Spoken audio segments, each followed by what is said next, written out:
It's pretty amazing when you think about it. Israel, a country with only about 9.5 million people, that's smaller than a lot of states, and yet pretty much everyone on the planet knows its name. It's a global heavyweight for sure. So today, we're going to break down exactly how that happened.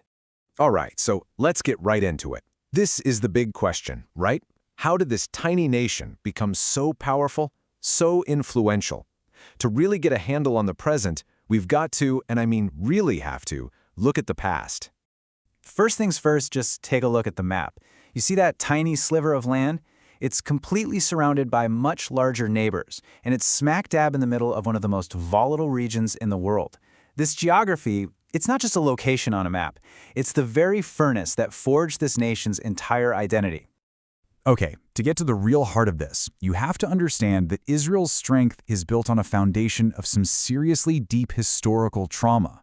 This isn't just a boring history lesson, I promise. This is the origin story of an absolutely unbreakable will to survive. I mean, look at this timeline. This story of persecution goes back over 2,000 years. After the Romans conquered them way back in 70 AD, the Jewish people were kicked out of their homeland. This started what's known as the global diaspora. Basically, they were scattered all over the world. For centuries, they lived as minorities, often facing brutal persecution, and all of that led to the single most defining trauma of the 20th century. 6 million. 6 million Jews were systematically murdered during the Holocaust. That number, it's just staggering. It represents so much more than loss. It became the ultimate catalyst. It forged this unshakable belief that to survive, the Jewish people absolutely needed their own state. The lesson they learned from all those centuries of pain was simple, and it was brutal. Being scattered and divided made you vulnerable. The only way to guarantee your survival was to come together, to unite, and build a home where you could finally defend yourself. And that conviction, that powerful idea, led directly to the creation of the modern state. After World War II, the world was still reeling from the horrors of the Holocaust, and the United Nations came up with a plan to partition the land and create a state for the Jewish people. And on this day, that dream of a national homeland finally became a reality.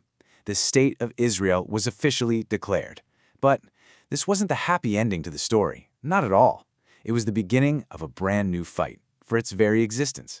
Literally, one day, just one day after declaring independence, Israel was invaded by 5 of its neighbors: Egypt, Syria, Jordan, Iraq, and Lebanon. The goal was crystal clear: wipe this new nation off the map before it even had a chance to breathe.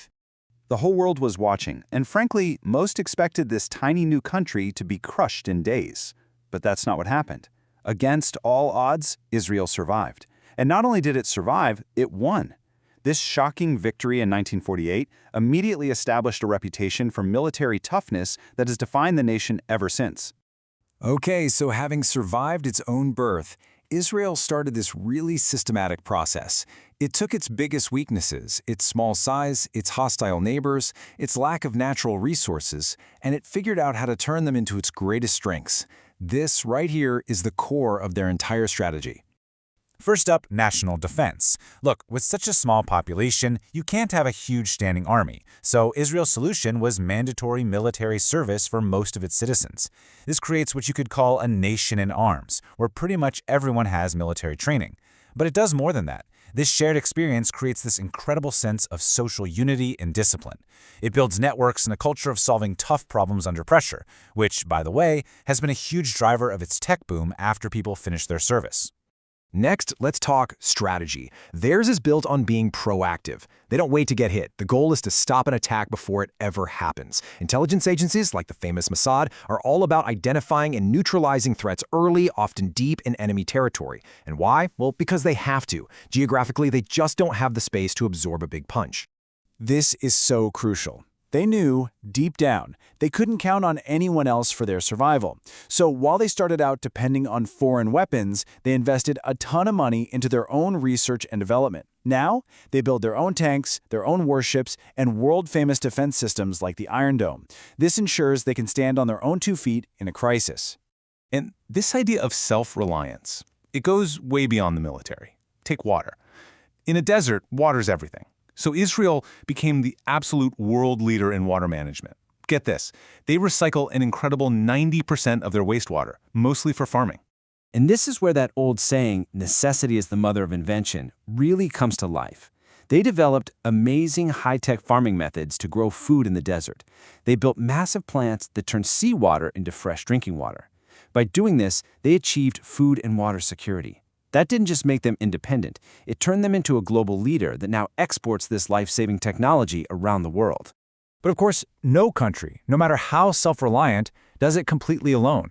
There's another huge piece to this puzzle: Israel's powerful alliance with the United States.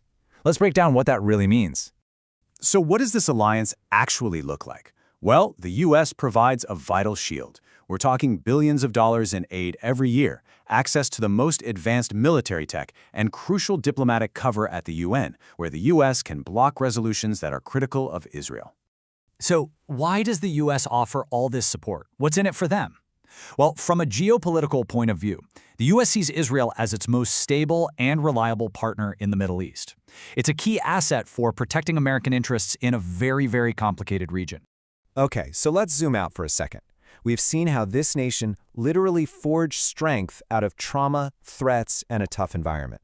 So what's the big takeaway from this whole model? What's really fascinating is that Israel's laser focus on making their own stuff and becoming technologically self-sufficient, it's not just a military strategy, it's a full-blown economic development model. And you can actually see echoes of this idea in modern national plans, like India's Make in India initiative, which is all about boosting their own manufacturing to rely less on other countries.